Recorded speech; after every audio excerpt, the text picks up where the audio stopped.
सुरक्षा बल को देश की राष्ट्र की प्रथम सुरक्षा पंक्ति के रूप में माना जाता है। बी एट ईस्टर्न बॉर्डर और वेस्टर्न बॉर्डर, चाहे कश्मीर हो, चाहे कश्मीर की सर्द हवाएं हो, रेगिस्तान हो, या इस एरिया में हो जहां पर अभी डेंस फॉग है, इसमें भी ये चुनौतियां हैं। चुनौतियां सीमा सुरक्षा बल को लेने में एक मजा आता है, चैलेंज को लेने में मजा आता है। उसको हम बार बार बॉर्डर आके जनता को मोटिवेट करते हैं, अपने जो हमारे साथी हैं उनको मोटिवेट करते हैं, और मोटिवेशन से वो और मोटिवेट होकर और अच्छी ड्यूटी करते हैं। कई बार हम मैन पावर को भी ऑगमेंट करते हैं, और मैन पावर के साथ में हमारे पास जो हाई टेक सर्विलेंस इक्विपमेंट हैं, नाइट विजन डिवाइसेस हैं, थर्मल इमेजर हैं, उनका यूज करते हैं। और डेंस फॉग के लिए हम जो हमारे स्नीफर डॉग हैं, दूसरे डॉग हैं, उनकी भी मदद लेते हैं। और रिवराइन एरिया में हाई स्पीड बोट को की पेट्रोलिंग इंटेंसिटी ज़्यादा बढ़ा देते हैं। इस वजह से हम और बेहतर तरीके से हम बॉर्डर को डोमिनेट कर पाते हैं।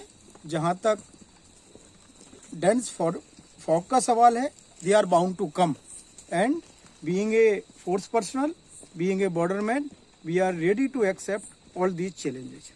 बॉर्डर इसमें देखिए, बॉर्डर प्रबंधन, सीमा प्रबंधन में बीएसएफ, सीमा सुरक्षा बल, काउंटर पार्ट और हमारे सिविलियन एक इंटीग्रल पार्ट है। तीनों की अहम भूमिका है। और जहां तक बीएसएफ के उद्देश्य का सवाल है, हमारा उद्देश्य सीमा पर रहने वाले लोगों के दिलों में सुरक्षा की भावना पैदा करना है, to inculcate the sense of security among the local people. तो वो हमारे साथी हैं, they are acting as a eye and ear of the nation. वो और हम सभी सीमा प्रबंधन का एक पार्ट हैं। हमारा उनका दोनों सीमाओं पर रहते हैं, उनका जब भी कोई ज़रूरत होती है, सहयोग होता है, हम उनका सहयोग करते हैं, विभिन्न प्रकार के सिविक एक्शन करते हैं, और जो भी देश की विभिन्न प्रकार की योजनाएं हैं उनको उसके बारे में जागरूक कराते हैं। सिविक एक्शन में कभी भी रात में किसी भी प्रकार की गाड़ी की ज़रूरत है, कोई बीमार पड़ता है ऑड आवर्स में, उनके लिए हम हमेशा उनकी सेवा के लिए, उनकी मदद के लिए सीमा सुरक्षा बल तैयार रहता है।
के बीच में हम चल रहे हैं। ये तकरीबन 50 किलोमीटर से ऊपर हमारे बॉर्डर के साथ साथ चलती है और इसको हम वो डोमिनेट करते हैं, मतलब ब्लॉक करते हैं। और आजकल फॉग ज़्यादा होने के कारण रात को विजिबिलिटी काफ़ी कम हो जाती है, जिसके कारण हमें सतर्कता बढ़ानी पड़ती है और ज़्यादा। और सुबह देर तक फॉग रहने से हमारी ड्यूटी भी लंबी पड़ जाती है और विजिबिलिटी कम होने के कारण डिप्लॉयमेंट ज़्यादा रखनी पड़ती है। तो ये हमारा मेन है। तो एक नेचुरल ऑब्स्टेकल भी है ये हमारे बॉर्डर के साथ साथ, at the same time challenge भी है हमारे लिए टू डोमिनेट द एरिया। अच्छा, इससे आगे जो एरिया है वो कौन सी एरिया पड़ता है? जो अभी जो ये नदी महो के ये तो फेनी रिवर है, ये आगे ब्लोनिया एरिया पड़ता है, रशियामुख से आगे ब्लोनिया। इस पॉइंट पे ये त्रिपुरा का साउथ मोस्ट पार्ट है और साउथ मोस्ट पार्ट यहाँ से ये फैनी रिवर बांग्लादेश में इंटर कर जाती है। तो के टाइम आप लोगों को किस टाइम का हार्डल्स का सामना करना पड़ता है सर? ये एक चैलेंज है फैनी रिवर को डोमिनेट करना और इसके साथ साथ जैसे मैंने बताया कि पानी होने के कारण फॉग ज्यादा हो जाती है और विजिबिलिटी कम हो जाती है, तो हमारे लिए चैलेंज है उसको डोमिनेट करना। और जो लैंड बॉर्डर है उसमें तो हम व्हीकल पेट्रोलिंग, फुट पेट्रोलिंग करके डोमिनेट करते हैं, बट इस बॉर्डर को, फैनी रिवर को हम रेवराइन पेट्रोलिंग के जरिए, वाटर विंग का जो हमारा, उसके जरिए हम डोमिनेट करते हैं। उसके लिए आपका वो अलग विंग्स है ना सर? वाटर विंग है, हमारे बोट्स हैं जिसमें आप चल रहे स्पीड बोट्स हैं। जरूरत पड़ने पे ये बोट के जरिए भी, काउंटर पार्ट के पास भी उनके बोट हैं अपने, जरूरत पड़ने पे हम जॉइंट पेट्रोलिंग भी करते हैं। बांग्लादेश से कोई घुसपैठ या अंदर घुसने का ऐसा कोई होता है क्या यहाँ पे?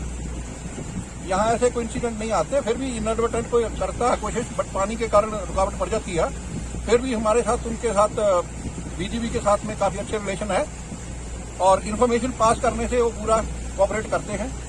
और कोई इनएडवर्टेंट क्रॉसिंग हो गई, जहाँ कोई इन्फॉर्मेशन शेयरिंग हो गई, तो काफी आपस में दोनों बॉर्डर गार्ड फोर्सेज की कोऑपरेशन रहती है।